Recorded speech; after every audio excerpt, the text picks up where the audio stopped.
요즘 유튜브 보면 온라인 부업으로 월 1000, 월 2000, 심지어 월 1억 번다는 얘기까지 너무 많잖아요. 근데 막상 보다 보면은 전부 다 과장된 얘기 같고 내용도 너무 허황돼서 나랑 전혀 상관없는 이야기처럼 느껴지지 않으신가요? 저도 마찬가지입니다. 예전엔 막연하게 돈은 벌고 싶은데 도대체 뭐부터 해야 되는지 모르겠고 유튜브에선 이건 된다? 이건 늦었다. 또는 지금 하면 시간 낭비다. 이런 말들이 너무 많으니까 오히려 더 헷갈리고 무엇을 해야 되는지 선택하기가 힘들더라고요. 그래서 저는 온라인 부업 이것저것 안 해본 게 없습니다. 해외 구매 대행도 해보고 블로그도 해보고 요즘 유행하는 쇼핑 쇼츠도 해보고 AI 쇼츠도 해보고 위탁 판매, 공동 구매 등 이런 관련해서 강의도 많이 듣고 전자책도 사고 컨설팅도 받아보면서 강의비만 무려 4천만 원 넘게 썼습니다. 근데 그렇게까지 해보고 나서 제가 내린 결론이 있습니다. 무엇 하나 쉽게 돈 버는 건 없었습니다. 근데 반대로 끝까지 남는 구조는 따로 있더라고요. 오늘은 제가 직접 해본 여러가지 온라인 부업들은 어땠는지, 왜 결국 이것저것 다 포기하게 됐는지 솔직하게 말씀드려 보겠습니다. 이 영상을 끝까지 보시면 적어도 어떤 부업이 나에게 맞는지, 나에게 안 맞는지, 그리고 무엇을 해야 조금 더 현실적으로 돈을 벌 수 있는지 기준이 잡히실 겁니다. 일단 제가 해본 것부터 말씀드리겠습니다. 먼저 해외 구매 대행입니다. 구매 대행은 처음 시작할 때 진입장벽이 그렇게 크지 않습니다. 초기 자본도 거의 들지 않고 재고도 가져갈 필요도 없고 그냥 상품만 꾸준하게 계속 올리면 되는 것처럼 보였거든요. 저도 처음에 그게 가장 큰 메리트라고 생각했습니다. 근데 직접 해보니 생각과는 완전 달랐습니다. 일단 당장에 뭘 팔아야 될지 모르니 상품은 매일매일 계속 올려야 되고 하루에 몇십 개, 몇백 개 프로그램을 이용해서 하루에 수천 개도 올린 적이 있습니다. 문제는 그렇게 올려도 뭐가 판매될지 모른다는 겁니다. 그리고 운 좋게 어떤 상품이 판매된다 하더라도 귀신같이 그 상품을 판매하는 경쟁자들이 계속 나타나게 됩니다. 그렇게 경쟁이 심해지다 보니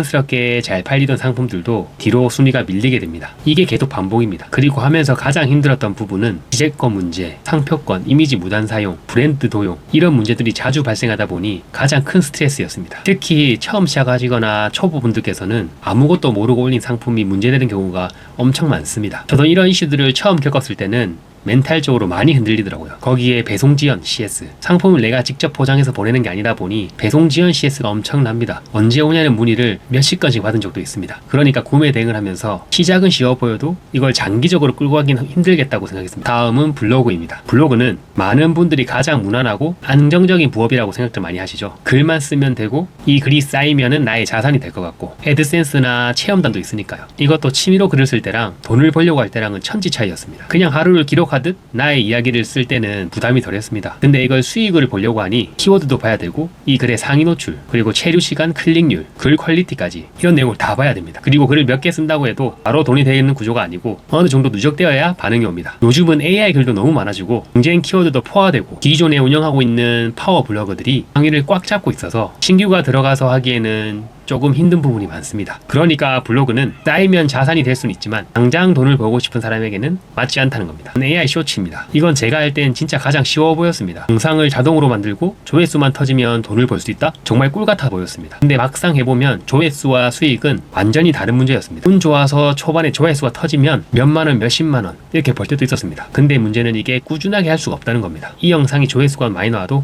왜 잘 됐는지, 뭐 때문에 잘 됐는지 도저히 알 수가 없기 때문에 이런 행위를 계속 반복적으로 끊임없이 해야 되는 겁니다. 특히 요즘은 비슷한 영상이 너무 많고 AI 컨텐츠 자체가 너무 포화된 상태라서 초반에 반짝했다가 갑자기 죽는 경우를 엄청 많이 봤습니다. 그리고 조회수만 가지고는 생각보다 큰 돈을 벌기는 힘듭니다. 결국 이 조회수를 이용하여 나의 상품을 연결하든 그리고 쿠팡 파트너스 등 링크를 붙이든 이렇게 뒤에서 오는 수익 구조를 만들어야지만 실제로 돈이 된다고 느꼈습니다. 위탁 판매나 공동구매 이것도 해외 구매 대행처럼 처음엔 재고도 안 가져가도 되고 소비 비용도 거의 들지 않고 잘 팔게 되면은 수익도 나쁘지 않았습니다. 이건 진짜 근데 판매력 싸움이었습니다. 같은 상품을 팔아도 누가 이 상품을 더 잘 보여주느냐, 영상을 누가 더 잘 찍느냐, 누가 더 감각적으로 이 상품의 소구점을 잘 나타내느냐, 이 차이가 엄청 컸습니다. 즉 상품만 있으면 되는 게 아니라 컨텐츠 감각, 트렌드 감각, 마케팅 감각이 같이 있어야 됩니다. 이렇게 이걸 감각적으로 풀어간다는 게 쉽지 않은 사람에겐 생각보다 오래가기 힘든 구조입니다. 그래서 이런저런 부업을 하나하나씩 하다가 느낀 점은 하나였습니다. 정말 쉽게 돈 벌 수 있는 구조는 없구나. 근데 반대로 시스템을 만들고 구조를 만들게 된다면 돈은 벌린다는 겁니다. 그래서 저는 여기서 중요한 기준을 몇 개 세웠습니다. 첫 번째, 시간을 갈아 넣어서 만드는 구조면 안 된다. 두 번째, 내가 잘할수록 수익이 커져야 된다. 세 번째, 내가 자는 동안에도 매출이 일어나고 수익이 발생하여야 된다. 네 번째, 부업으로 시작했어도 나중에 본업으로 확장할 수 있는 확장성이 있어야 된다. 이 기준을 다 보다 보니 결국 저한테 가장 맞았던 건 쿠팡 로켓크로스였습니다. 왜냐하면 로켓크로스는 처음엔 어렵고 힘들어 보여도 한번 구조를 잡아놓으면 비교적으로 안정적으로 수익을 창출하고 운영할 수 있었습니다. 상품을 소싱하고 등록하고 상품 상품을 입고하고 광고를 돌리고 이런 흐름들이 잡히면 조금씩 이런 데이터나 상품들이 쌓이게 됩니다. 보다 좋은 건 내가 팔아본 경험이 쌓이고 상품 보는 눈도 쌓이고 썸네일, 상세 페이지, 광고 등 이런 것들의 감도 쌓이게 됩니다. 즉